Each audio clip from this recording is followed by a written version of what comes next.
Mas o tema que eu me incumbi a palestrar, que inclusive eu conversei com o Demis antes, que eu acho que é um tema assim que eu falei com ele, não é tão propriamente da área aduaneira, mas ele se dá justamente na área aduaneira. Esse tema que eu aqui escolhi, ele é um tema que houve uma certa divergência de jurisprudência durante algum tempo, em que alguns escritórios que trabalham para companhias seguradoras conseguiram criar uma jurisprudência na aplicação do CDC na parte do transporte aéreo internacional, ainda que, conforme se verá aqui, há uma previsão constitucional expressa, como disse o nosso Breda, né, que toda análise deve se partir da Constituição e não de legislação ordinária, mas, de qualquer forma, o que eu percebi é que, no final da década de 80, algumas empresas, né, que militavam para a companhia seguradora, conseguiram afastar a indenização tarifada prevista na convenção antes, né, Varsóvia, hoje Varsóvia-Montreal, e traziam, inclusive, algumas demandas para o Brasil, justamente porque lá fora, obviamente, que era aplicada a indenização tarifada. E aqui no Brasil se aplicava a indenização integral. Então, era muito mais, em termos econômicos, muito mais eficaz você trazer essas demandas para o Brasil e conseguir aqui a indenização integral. Isso perdurou no final dos anos 90 até agora, recentemente, e agora tem uma decisão do Supremo dizendo que houve uma certa mudança naquela jurisprudência que aplicava o CDC, ou seja, na relação entre empresas em que há, na verdade, a importação de bens produtivos, deve ser aplicado apenas e tão somente o acordo internacional que o Brasil faz parte. E, nesse sentido, o que eu coloco aqui é justamente a questão da Constituição, né? Então, lá no artigo 178, ele diz que, no que diz respeito ao transporte aéreo, que é o nosso tema aqui, óbvio que ele fala do aquático e do terrestre também, a ordenação do transporte internacional deverá observar os acordos firmados pela União, atendido o princípio da reciprocidade. Um tema interessante que os meus antecessores não trataram dessa questão internacional, né? Ou seja, quem milita no direito aduaneiro, se não conhecer direito internacional, está perdido também. Eu acho que isso é condição sine qua non. Dizer que milita, e eu até às vezes brinco, né? Dizer que milita na área do direito aduaneiro sem conhecer direito internacional, ele está perdido. Ele está falando, ele não conhece do que ele está discorrendo. A área do direito aduaneiro ela é fortemente influenciada, e sempre o foi, pelo direito internacional. Então, quando eu falei com um colega do acordo de valoração e etc., né? Ou seja, se você pegar o regulamento aduaneiro, você vai verificar que os diversos artigos ali tratados estão todos em acordos internacionais, principalmente o 1355 de 94, lá que trata da criação, da ata final de criação da OMC. Então, o licenciamento de importação, o prazo de 60 dias, o caso que o Breda falou aqui da contrafação, a aplicação lá do CDC, que, no meu entendimento, e tem uma lei que é muito bacana, que poucas pessoas, às vezes, conseguem observar, que é a Lei 8.630, que trata daquela modernização dos portos, né? Mas tem um artigo lá que é extraordinário, que eu vejo poucas pessoas utilizando, mas ele é um artigo extraordinário, que é o artigo 36, e ele diz textualmente, eu não trouxe ele aqui, mas ele diz textualmente que incumbe ao Ministério da Fazenda, aí ele coloca uma vírgula, né? Incumbe ao Ministério da Fazenda, através das repartições aduaneiras, aí ele vai lá, 2 pontos. No inciso 10 ele fala assim, assegurar o cumprimento dos acordos e tratados internacionais. Ou seja, ele está dizendo, em outras palavras, é óbvio, que a alfândega incumbe assegurar o cumprimento dos acordos, tratados e convenções internacionais. Ela não pode simplesmente se afastar desses acordos, tratados e convenções internacionais. Daí porque eu dizer que a pessoa, o advogado que se afirma conhecedor do direito aduaneiro, que não conhece direito internacional, ele simplesmente eu diria que ele está cometendo uma fraude no mercado, né? E a gente vê muitas pessoas que se dizem entendidos em direito aduaneiro, que não conhecem porto, aeroporto, uma repartição aduaneira. E nessa área, daí o entendimento mais difícil para o advogado que não conhece o tema, é que, às vezes, uma ordem de serviço, como disse aqui o Breda anteriormente, uma portaria e etc., ela vincula a operação de tal sorte que somente através do judiciário você vai conseguir mudar alguma coisa. Não há a possibilidade de você, no âmbito administrativo, tentar mudar esse entendimento. Houve uma época que um inspetor aqui de São Paulo, ele determinou que, no caso de endosso de conhecimento, o importador teria que apresentar a nota fiscal de venda. E você não conseguia simplesmente dar continuidade ao despacho, porque tinha uma ordem do inspetor dizendo que, no caso de endosso de conhecimento, deveria ser apresentado também a nota fiscal de venda, que entendia ele que, no caso de endosso, houve uma venda. Teria que ter uma nota fiscal acompanhando esse suposta venda através de endosso. E isso deu uma celeuma, houve uma enxovalhada de mandado de segurança, etc.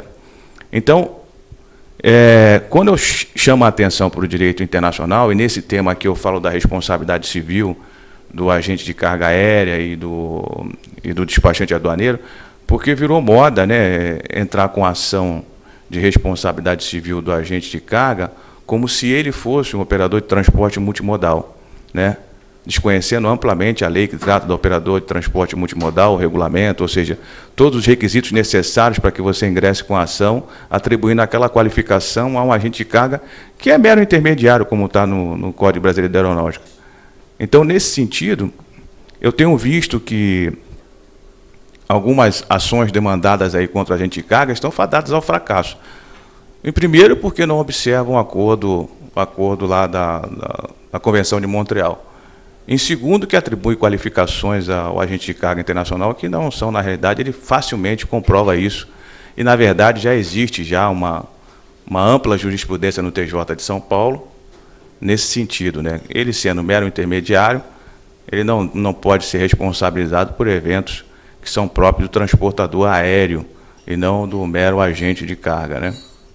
E, nesse sentido, eu também, verificando a questão dos despachantes aduaneiros, eu verifiquei que tem situações, e agora mais ainda, com mais propriedade, em razão aí da concessão dos aeroportos aqui de São Paulo, o Guarulhos, lá em Viracopos, e que isso deve se tornar ainda mais, ou seja, isso deve se tornar mais corriqueiro, porque hoje em dia, com relação à Infraero sendo uma empresa pública, geralmente as pessoas acabam até desistindo e eventualmente não vão atrás daí dos seus prejuízos, mas com a assunção aí das operações a partir agora da próxima semana, do dia 14 de novembro, que as concessionárias passam a, de fato, a gerir os aeroportos, e a Infraero passa a ficar na retaguarda das operações, ou seja, como observador.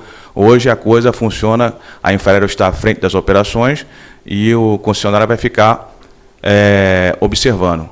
A partir do dia 14, ele assume de fato as operações dos aeroportos e passa a administrar, inclusive já com algumas mudanças em termos de tarifas aeroportuárias e etc., nesse sentido. Isso posto, eu observei que para os despachantes existem situações em que ele pode vir a ser responsabilizado justamente porque, e eu vou discorrer aqui mais à frente, é que dentre as atividades previstas lá no regulamento aduaneiro que estão relacionadas ao despacho aduaneiro, está justamente a questão de dar recebimento às mercadorias. E por anos seguidos, houve algo que era estarrecedor, mas que era dessa forma que funcionava, e funciona até hoje também, mas hoje tem um controle mais efetivo da questão, era que os despachantes davam um recibo antes mesmo de receber a carga. Ou seja, ele informava ao depositário que ele recebia aqueles volumes constantes da declaração de importação, antes de fato ter essa apreensão física da mercadoria. Ele não recebia a carga e assinava como tendo recebido. Daí situações que não são incomuns até hoje, de desaparecimento de carga no momento do carregamento no transporte rodoviário. Ou seja, a pessoa simplesmente dava recibo à carga e quando na plataforma, e geralmente isso é um erro, é um equívoco, ele repassa o processo para o transportador rodoviário que aguarda a saída da carga do recinto alfandegado para poder carregar. E nesse intervalo de tempo, nesse intervalo de operação, a carga simplesmente desaparece, como de fato tem desaparecido aí alguns volumes, algumas cargas nesse sentido. E levado essa questão ao judiciário, o judiciário entendeu que a culpa era solidária. Culpa solidária do depositário e do despachante aduaneiro, ou então, como alguns gostam, né, comissário de despacho, que são as pessoas jurídicas aí que não têm poderes para atuar no despacho, mas contratam aí pessoas, despachantes autônomos para atuar. Então, entendeu o judiciário que a responsabilidade por esse extravio de carga no momento do carregamento seria solidária entre depositário, infraero, e despachante aduaneiro, ou seja, que incorreu em culpa, né? Então, é algo estarrecedor, que hoje em dia, e vocês devem ter notícias de que isso é quase que corriqueiro, o sumiço de carga no aeroporto de Viracopos, de Guarulhos, etc. E se o despachante não estiver atento, ele também incorrerá nesse mesmo tipo de problema. A questão de responsabilidade civil do agente de carga, ela está tipificada, e aí eu vou parafrasear também o Breda, na Instrução Normativa 102 de 94. Essa instrução normativa, ela, na verdade, coloca no mundo jurídico o sistema mantra, que é o sistema de gerenciamento no transporte aéreo.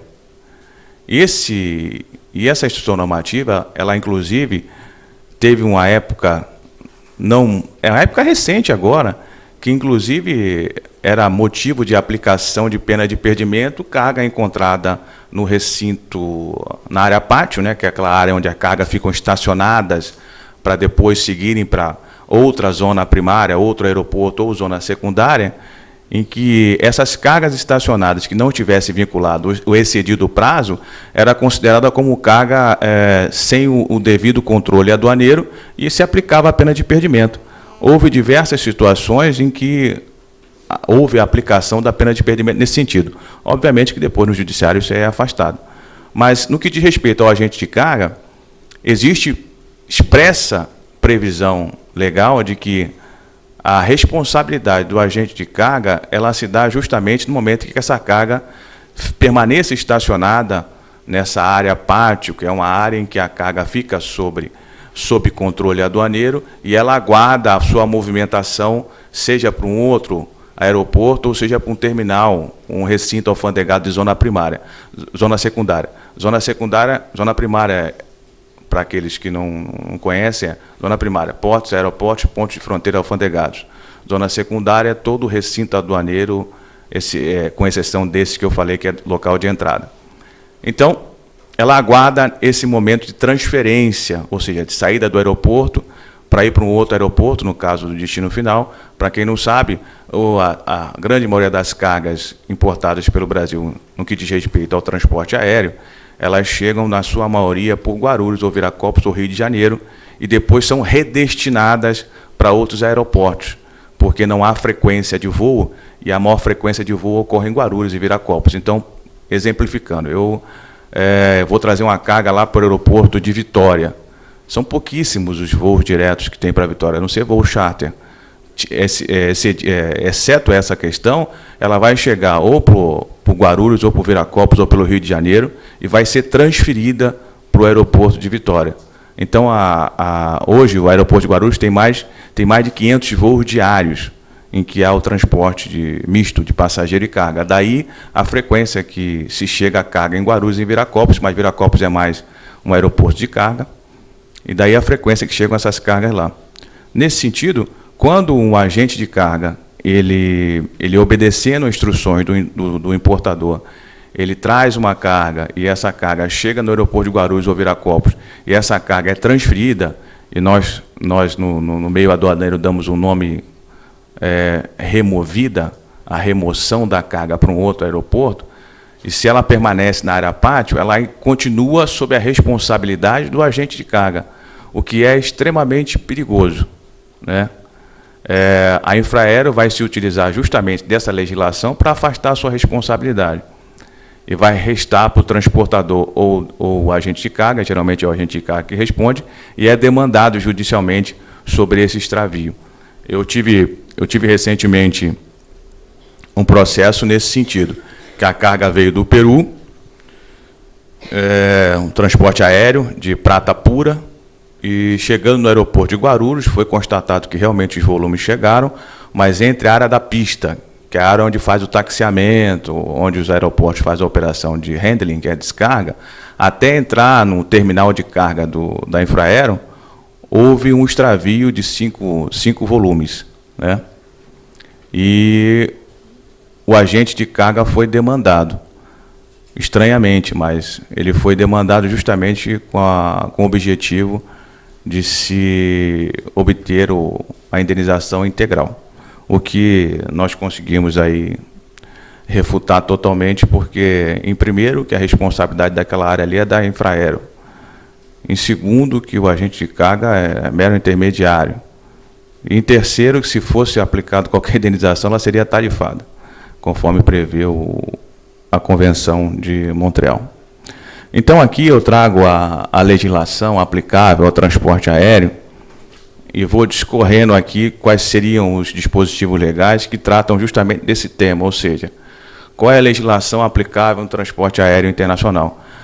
E eu tenho visto, quando eu vi o Breda falando sobre o CDC, essa legislação, só fazendo um parênteses, essa legislação que eu falei para vocês da Lei 8.630, que trata lá do artigo 36, ele vai dizer que a repartição aduaneira incumbe a aplicar a legislação fiscal. Então, eu tenho sérias dúvidas se eles teriam competência para aplicar as disposições do CDC, né? Mas, de qualquer forma, fica aí uma questão para a gente poder, eventualmente, discutir. Então, vocês vejam que no artigo, logo no artigo 1º do Código Brasileiro da Aeronáutica, ele já prevê que o direito aeronáutico ele é regulado, né, pelos tratados, convenções e atos internacionais. Isso tudo em consonância com o que diz lá o artigo 178 da Constituição Federal. Ou seja, que não há como afastar a aplicação do Tratado, Acordo e Convenção Internacional em matéria de transporte aéreo internacional. E aí ele vai dizer aqui justamente o que diz respeito às avarias, né, que elas vão se regular pela lei brasileira. E aí nós vamos entrar aí num outro ordenamento, que é justamente aqui o Código Civil, que também vai se reportar à legislação especial e os tratados e convenções internacionais. Ou seja, na verdade eu trago todo esse conjunto de normas apenas para justificar que não há como afastar a aplicação da Convenção de Varsóvia e Montreal, como pretendem alguns, né? Infelizmente, para eles, a coisa é explícita, não tem como fugir. E aqui ele fala, né, o artigo lá, o parágrafo único do artigo 754 do Código Civil, ele fala justamente que aquelas situações em que a carga chega até o destinatário final e, à primeira vista, não há nenhum tipo de avaria, nenhum tipo de problema, e, ao abrir o volume, ele constata que, eventualmente, a carga se encontra variada. Obviamente que tem que ser provado o nexo de causalidade, mas, de qualquer forma, se não houver avaria perceptível à primeira vista, ele ainda tem, né, para si, o prazo, né, o lapso temporal para se manifestar. Então, eu trago aqui o decreto 5.910, que é o decreto que promulga, né, aqui a Convenção do Transporte Aéreo Internacional. É esse decreto aqui que, na verdade, ele traz algumas situações importantes em termos de avaria, danos à carga, né? Então, ele vai falar aqui, justamente sobre a condição de que é interessante você observar que aí, voltando àquela questão que eu dei o exemplo prático da prata pura, que ele fala, o transportador é responsável pelo dano decorrente da destruição, perda ou avaria da carga, sob a única condição de que o fato que causou o dano haja ocorrido durante o transporte aéreo. Na medida em que a aeronave pousa no aeroporto, o transporte está concluído e, portanto, daí para frente, não teria ele nenhuma responsabilidade com relação a eventual dano à carga, extravio, etc., né? porque a carga de fato chegou. E geralmente no aeroporto as pessoas pensam que só figuram só tem a companhia aérea e a Infraero. Na verdade, existem outras empresas assim, como, fazendo analogia no modal marítimo, existe também os agentes de carga, que é o agente de carga, mas existe também as empresas auxiliares de transporte aéreo, que são as exatas, que fazem um serviço de fornecimento de víveres, né, de alimentação de bordo, fazem um serviço de handling, ou seja, de descarregamento da aeronave, limpeza, fazem também um serviço de abastecimento, fazem um serviço de proteção à carga. Algumas empresas de transporte aéreo que ficaram sujeitas durante muito tempo a ter que pagar, a ter que indenizar alguns importadores de somas vultosas, passaram também a contratar essas empresas que fazem proteção. Então, vocês vão ver que determinados embarques de companhias aéreas, que elas são sabedoras previamente de que a natureza da carga ela é visada, eles vão contratar. Até para surpresa, inclusive de alguns que militam na área aduaneira, a própria Brinks faz também o trânsito aduaneiro. Não é só a transportadora comum, não. A própria Brinks, que é uma empresa de segurança de transporte de valores, ela também se habilitou a fazer o trânsito aduaneiro, justamente para essas cargas que são de alto valor intrínseco. Inclusive, eu fiquei surpreso de saber que é uma indústria farmacêutica gigantesca, ela fez a operação via helicóptero. O valor era absurdo, acho que era 12 ou 15 milhões de dólares um princípio ativo, e foi transferido para o Rio de Janeiro.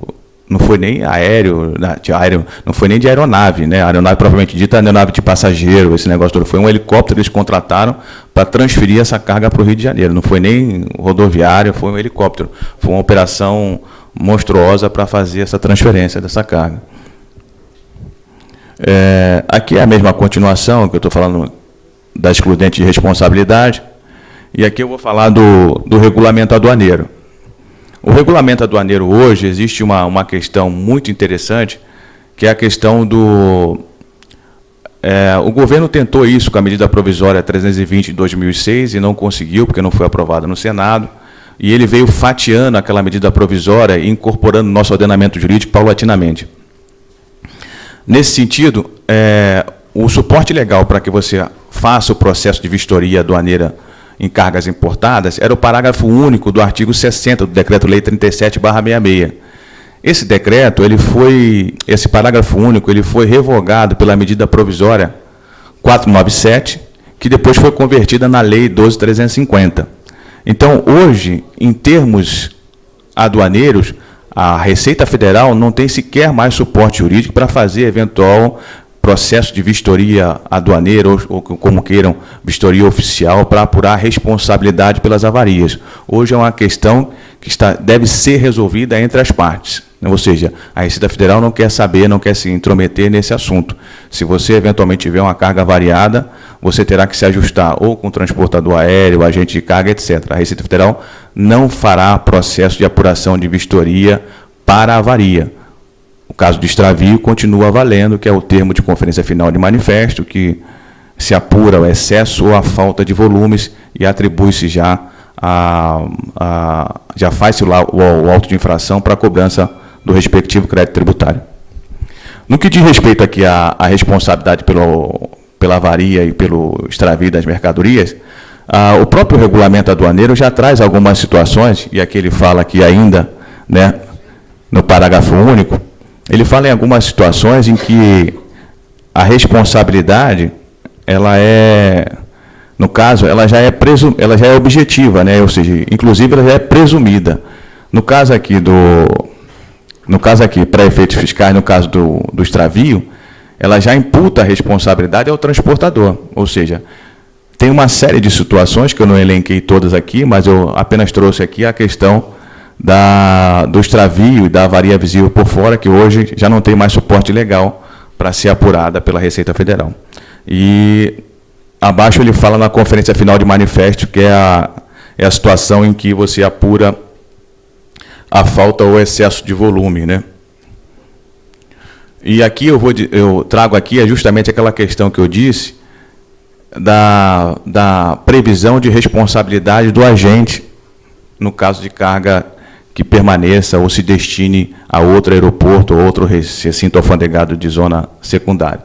Então, vocês vejam que essa instrução normativa, que ela disciplinava lá os procedimentos de controle aduaneiro de carga aérea, e ele prevê expressamente aqui na última parte do artigo 16, ele é claro, né? Ou seja, a carga cujo tratamento imediato não implique destinação para armazenamento, deverá permanecer sob controle aduaneiro, em área própria, que é a área que eu falei, a área pátio, previamente designada pelo chefe da unidade local da Receita Federal, sob a responsabilidade do transportador ou do desconsolidador de carga. No caso aqui, é o agente de carga. O desconsolidador, consolidador ou desconsolidador de carga são atribuições próprias do agente de carga aérea.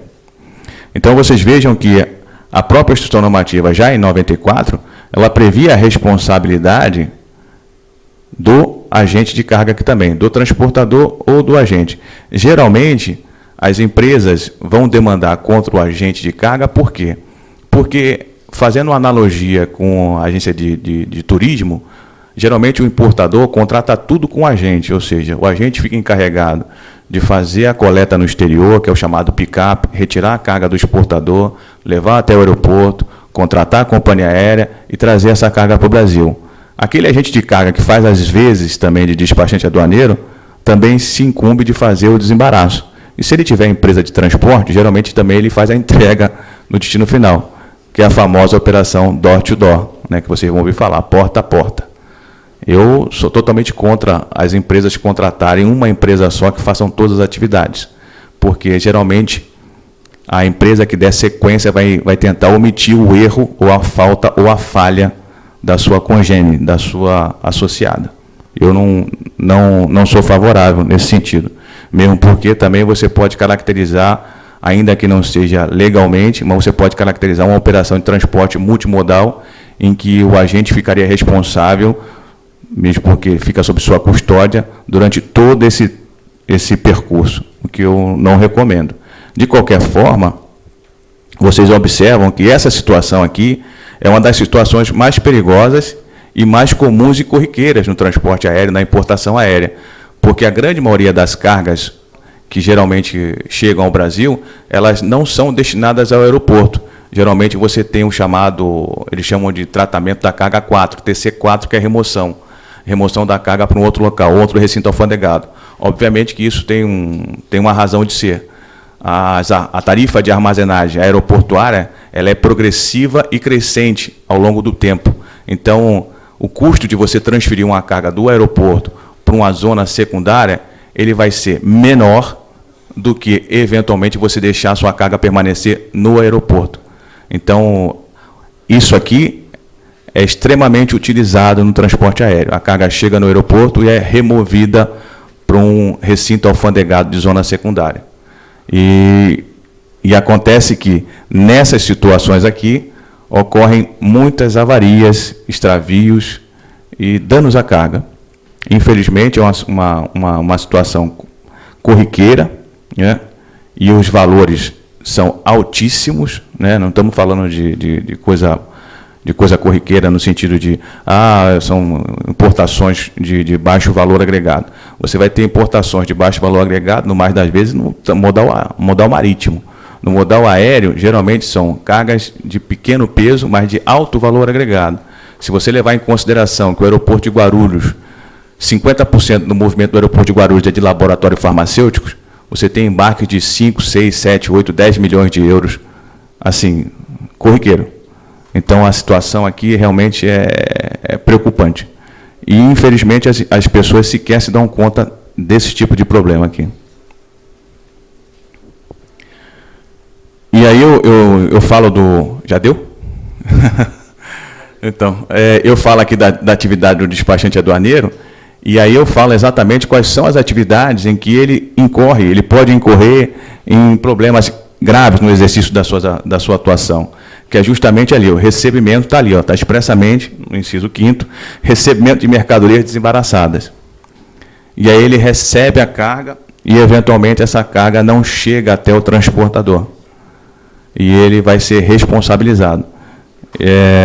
Infelizmente, não tem como afastar essa responsabilidade, porque o depositário, para que se retire a carga de dentro do seu recinto, ele obriga que o preposto do importador, que no caso é o despachante aduaneiro, ele dê recibo na declaração de importação que está recebendo aquela quantidade de volumes, antes mesmo de ter esse acesso físico à carga. E ocorre que, entre a carga sair do recinto e chegar até a plataforma de carregamento rodoviário, há aí forças ocultas que acabam por dar um sumiço nas cargas, principalmente aquelas cargas de alto valor. É incrível como as pessoas conseguem identificar essas cargas com uma facilidade tremenda. Então, nesse sentido, é que eu falo da responsabilidade civil do despachante aduaneiro. Nesse caso específico aqui, de extravio, obviamente que ele, ao assumir a obrigação de entregar a carga ao transportador, ele não pode simplesmente dar as costas e ir embora, como acontece hoje, cotidianamente, corriqueiramente. Ele entrega a carga para o transportador, ou entrega o papel para o transportador rodoviário, dá as costas e vai embora. E o transportador é que fica aguardando a carga chegar. Como a carga nunca chega, aí no dia seguinte é que se tem notícia de que houve esse extravio. Aqui eu trouxe só a jurisprudência, que eu acho que é mais do que o suficiente, né? Que essa jurisprudência aqui é do Supremo Tribunal Federal, dizendo que deve prevalecer a convenção e que afasta a aplicação do Código Civil nos termos do artigo 178 da Constituição Federal. Ou seja, isso aqui é uma pá de cal em qualquer pretensão de aplicação do CDC, ainda que durante algum tempo ela tenha permanecido. Então era isso, gente.